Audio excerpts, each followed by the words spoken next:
Now come on the second topic, that is the investment fluctuation reserve. Investment fluctuation reserve, investment नाम है, इसमें investment हमारी assets होती हैं और इन एसेट्स की वैल्यू में भी हमारी जो इन्वेस्टमेंट है उनकी वैल्यूज़ में भी अप एंड डाउन लगा रहता है।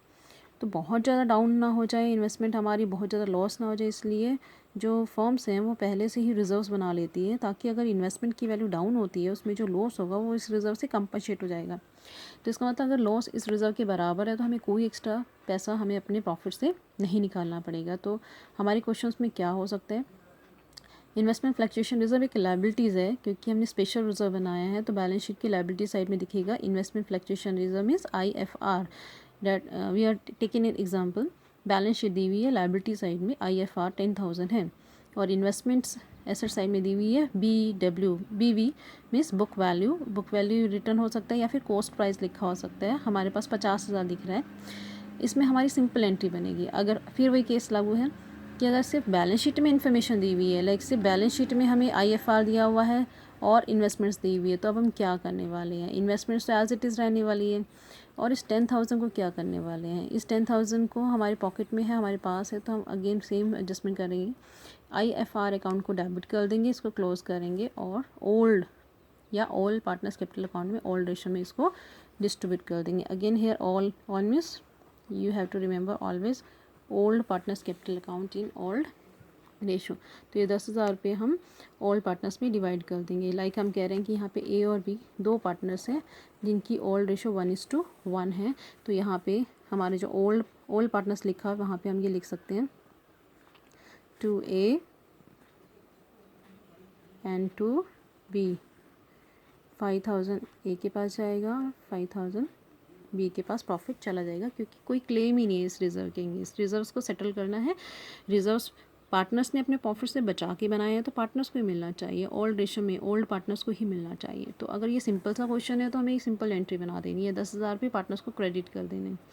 बट अगर हमें इन दो के अलावा एक तीसरी एडिशनल इन्फॉर्मेशन दी हुई है रिगार्डिंग द मार्केट वैल्यू, क्योंकि मार्केट वैल्यू जो है वो मार्केट से रिलेटेड होती है और फ्लक्चुएट होती रहती है, कभी ज़्यादा और कभी कम। तो इसमें मार्केट वैल्यू अगर हमें दी हुई है तो हमें बहुत ज़्यादा केयरफुल रहना पड़ेगा, हमें कंपेयर करना पड़ेगा कि मार्केट वैल्यू और बुक वैल्यू में कितना डिफरेंस आया है और उस डिफरेंस को फिर कंपेयर करना पड़ेगा IFR से। तो हमें 3 ट्रायंगल्स बनाना पड़ेगा, पहले इन्वेस्टमेंट और मार्केट, इन्वेस्टमेंट की बुक वैल्यू और मार्केट वैल्यू को कंपेयर करना पड़ेगा, फिर उसके बाद हमें जो डिफरेंस आएगा उसको IFR से कंपेयर करना पड़ेगा। सो मार्केट वैल्यू में क्या हो सकता है, market value is equal to book value, ये केस हो सकता है। Second B case, market value is lower than the book value, market value book value से कम हो सकती है, लॉस के केस होगा। Market value is more than book value, market value ज़्यादा है, इट मीन्स ये हमारे प्रॉफिट का केस होगा। यहाँ पे नो प्रॉफिट नो लॉस है, लोअर देन है तो it means it is a loss case, loss की सिचुएशन है, मोर देन है तो it means it is a profit. अब इन तीनों सिचुएशन को हैंडल कैसे करना है, फर्स्ट सिचुएशन में लेते हैं हम, market value is equal to book value और cost means market value book value हमारी बराबर है। लाइक हम एग्जांपल ले रहे हैं कि एसेट साइड में हमें दिया हुआ है इन्वेस्टमेंट 80,000 की दी हुई है मार्केट वैल्यू, ठीक है, और मार्केट वैल्यू भी 80,000 दी हुई है, IFR हमारे पास 30,000 है। अब सबसे पहला स्टेप क्या, ओल्ड पार्टनर से ABC जिनकी रेशो 1:1 है, इस केस में क्या करना है, सबसे पहला स्टेप होता है मार्केट वैल्यू और बुक वैल्यू को कंपेयर करना। 80,000 मार्केट वैल्यू है, 80,000 बुक वैल्यू है, दोनों में कोई डिफरेंस नहीं है ना, इट मीन्स ना तो प्रॉफिट है ना ही लॉस। यहाँ पे इस सिचुएशन से हमें कोई प्रॉफिट लॉस नहीं हुआ, तो अब क्या करेंगे, जो प्रॉफिट हमारे पास अवेलेबल हैं, जो सेविंग्स जो रिजर्व्स हमारे पास अवेलेबल हैं वो ओल्ड पार्टनर्स में ओल्ड रेशो में डिस्ट्रीब्यूट कर देंगे 1:1:1। तो एंट्री क्या होगी, जैसे पहले हमने वर्कमैन कंपनसेशन रिजर्व का किया था वैसे ही इन्वेस्टमेंट का करना है। Investment fluctuation reserve account debit to old partners, again this is old, to old partners in old ratio. हमारी एंट्री यहाँ पे क्या बन रही है इस एग्जाम्पल के through, investment fluctuation reserve account debit 30,000 to A capital account 10,000, B capital account 10,000 and C capital account 10,000। तो ये सबसे सिंपल केस है। अगर हमें ये वाला केस देखें, इसमें 50,000 थी वैल्यू, 50,000 थी, एडिशनल इन्फॉर्मेशन कुछ नहीं थी, तो हमने इन्वेस्टमेंट फ्लक्चुएशन रिजर्व को ओल्ड पार्टनर्स में ओल्ड रेशो में बांट दिया। यहाँ पे भी क्या हो रहा है, यहाँ पे मार्केट वैल्यू दी तो हुई है लेकिन बुक वैल्यू और मार्केट वैल्यू सेम है, इसलिए यहाँ पे कोई डिफरेंस आया ही नहीं। सेम स्टेप हो गया, सेम वही एंट्री बन रही है। Investment fluctuation reserve account debit to all partners capital account, investment fluctuation reserve account debit to all partners capital account. Means इन दोनों केसेस सेम है, बस प्रेजेंटेशन थोड़ा डिफरेंट है। यहाँ पे सिर्फ बुक वैल्यू दी थी, मार्केट वैल्यू नहीं थी, इन्वेस्टमेंट को डिवाइड कर दिया, फ्लक्चुएशन रिजर्व को क्रेडिट कर दिया। यहाँ पे मार्केट वैल्यू दी तो है लेकिन बराबर दिया, यहाँ कोई डिफरेंस ही नहीं आया, नो प्रॉफिट नो लॉस। तो फिर इसको रिजर्व को फिर से हम ऑल पार्टनर्स में ऑल प्रॉफिट डिवाइड कर देंगे। Now will discuss the second case. Market value में क्या हो सकता है? मार्केट वैल्यू कई बार लेस देन हो सकती है बुक वैल्यू। ये लॉस का केस है, इसमें हमें बहुत ज़्यादा ध्यान देना है। ये सबसे इंपॉर्टेंट ध्यान देने वाली यही है केस सिचुएशन, क्योंकि इसमें भी डिफरेंस निकलेगा और डिफरेंस के भी 3 प्रकार होंगे आगे। मीन्स हमारी market value is less then book value. Like इस केस में हमारी इन्वेस्टमेंट 50,000 की है, IFR फिर से 10,000 है, इन्वेस्टमेंट की मार्केट वैल्यू हमारी 40,000 दी हुई है, ठीक है, मार्केट वैल्यू 40,000 दी हुई है। इस केस में हमारे पास डिफरेंस आ रहा है, book value market value same नहीं है, डिक्रीजिंग है, कम हो रही है। अब वो जो डिफरेंस निकालेंगे, सबसे भी हमारे पास 3 स्टेप्स हैं, इन 3 स्टेप्स को फॉलो करना है। सबसे पहले आप कंपेयर करोगे मार्केट वैल्यू और book value, book value minus market value, this is the formula. आप डिफरेंस निकालोगे किस केस में? जब मार्केट वैल्यू लेस देन है।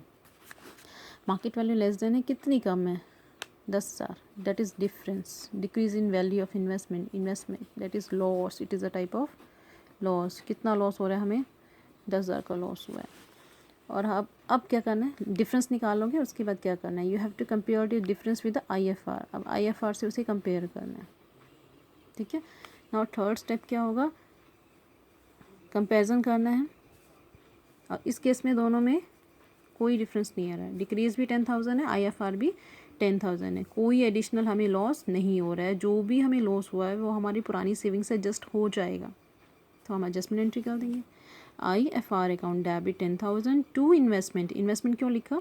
क्योंकि इन्वेस्टमेंट की वैल्यू डिक्रीज हो रही है, decrease in asset should be credited, ठीक है, और decrease in liability should be debited.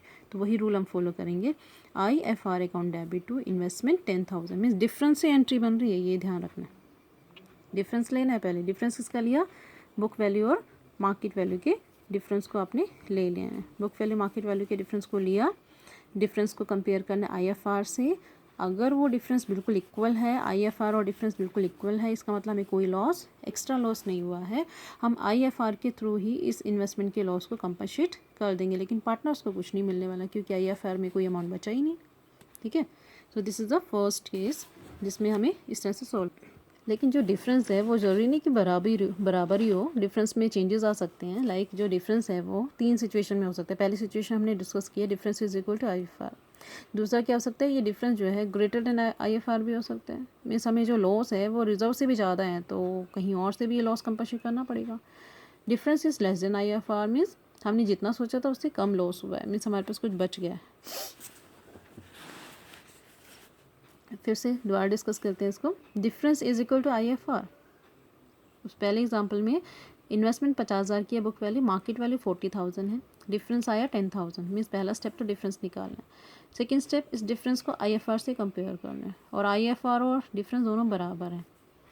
In entry IFR account debit to investment 10,000।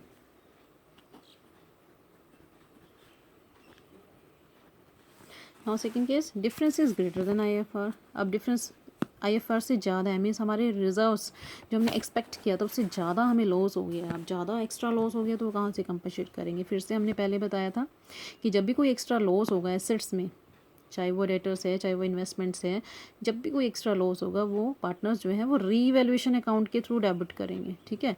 और इन्हीं एसेट्स में अगर कोई इंक्रीज़ होगा तो वो रीवैल्यूएशन अकाउंट में क्रेडिट भी होना चाहिए। तो इट मीन्स एसेट्स लायबिलिटीज़ के लॉसेस और प्रॉफिट्स को एडजस्ट करने के लिए रीवैल्यूएशन नाम का एक नया अकाउंट हमें सीखने को मिलेगा। लॉस को रीवैल्यूएशन में डेबिट करना है और प्रॉफिट्स को रीवैल्यूएशन अकाउंट में क्रेडिट करना है। तो यहाँ पे क्या हो रहा है? यहाँ पे मार्केट वैल्यू 35,000 हो गई है, बुक वैल्यू 50 थी, मार्केट वैल्यू 35,000 हो गई, डिफरेंस आया 15,000। Means second step IFR compare करेंगे, डिफरेंस और IFR को कंपेयर करेंगे। हमारे पास रिजर्व है 10,000, हमें लॉस हुआ 15,000, 5,000 एक्स्ट्रा लॉस हुआ है। वो एक्स्ट्रा लॉस कहाँ से कंपनसेट करेंगे? हम रीवैल्यूएशन अकाउंट से उसे हम कंपनसेट कर देंगे। कैसे? IFR account debit 10,000 to investment 15,000, 15,000 का लॉस है, 10,000 हमने IFR से कंपनसेट किया, 5,000 हम कंपनसेट कर देंगे रीवैल्यूएशन अकाउंट डेबिट करके। इट मीन्स यहाँ पे भी पार्टनर्स के लिए कुछ नहीं बचा IFR में। Now last situation that is difference or decrease in market value is less than IFR में जो डिक्रीज़ हुआ है IFR के अंदर ही आ रहा है। ABC पार्टनर्स है, 1:1 रेशो है, बुक वैल्यू 50,000 है, मार्केट वैल्यू 45,000 है। मीन्स डिक्रीज़ तो है लेकिन बहुत ही माइनर सा डिक्रीज़ है। देयर इज़ अ यहाँ पे हम 45 को 46 करके लेते हैं, ठीक है। 46,000 है तो डिफरेंस है 4,000। हमारे पास IFR है 10,000। मीन्स हमने सोचा था 10,000 का लॉस होगा लेकिन लॉस हुआ तो 4,000 का। मीन्स 10,000 में से 4,000 आसानी से हम कंपनसेट कर सकते हैं। उसके बाद भी हमारे पास कितना पैसा बचेगा, 6,000। ये बचाना नहीं है क्योंकि डेट चेंज हो रही है, इसलिए 6,000 को as soon as possible all partners के कैपिटल अकाउंट में ऑल रेशो में हम क्रेडिट कर देंगे।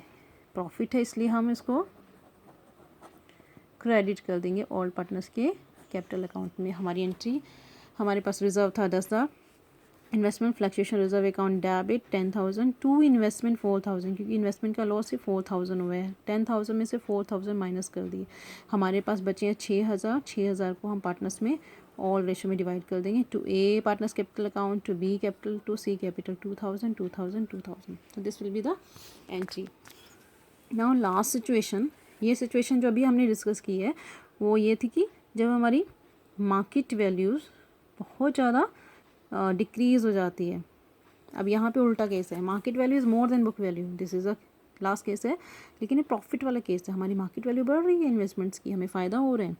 अब इस केस में क्या होगा, इन्वेस्टमेंट फ्लक्चुएशन रिजर्व 10,000 दिया हुआ है, बुक वैल्यू 50,000 है, मार्केट वैल्यू बढ़कर 70,000 हो गई है। मीन्स स्टेप्स वही रहेंगे, पहले आप कंपैरिजन करोगे। लेकिन अब ये डिफरेंस पॉजिटिव आया, ये डिफरेंस पॉजिटिव आया। मार्केट वैल्यू बढ़ना हमारे लिए गुड सिंबल है, मार्केट वैल्यू इंक्रीज़ होना हमारे लिए, increase in market value shows we are in profit. और हमें कितना प्रॉफिट हुआ है, हमें हुआ है 20,000। हमने अभी बोला था कि एसेट्स में लॉस होगा तो वो रीवैल्यूएशन अकाउंट में डेबिट होते हैं, और एसेट्स में अगर प्रॉफिट होता है तो रीवैल्यूएशन अकाउंट में क्रेडिट भी होना चाहिए। तो हमारी ये एंट्री देख सकते हो क्या बन रही है, इन्वेस्टमेंट में हमें प्रॉफिट हुआ है, increase in assets debit to revaluation account 20,000। Means difference जो प्रॉफिट हुआ है उसको सीधा आप रीवैल्यूएशन अकाउंट में ये एंट्री पास करके ट्रांसफ़र कर दोगे। Investment account debit to revaluation account, extra profit credit in revaluation account. अब IFR को तो हमने टच ही नहीं किया, IFR एज इट इज़ पूरा पड़ा हुआ है जो हम पार्टनर्स में डिवाइड कर देंगे, same adjustment entry. IFR account debit 10,000 to A capital account, to B capital account, to C capital account in old ratio that is given 1:1। 10,000 को तीनों में हम डिवाइड कर देंगे। तो इस तरह से हमारा ये इन्वेस्टमेंट फ्लक्चुएशन, इस तरह से ये हमारा इन्वेस्टमेंट फ्लक्चुएशन रिजर्व का टॉपिक कंप्लीट हो गया।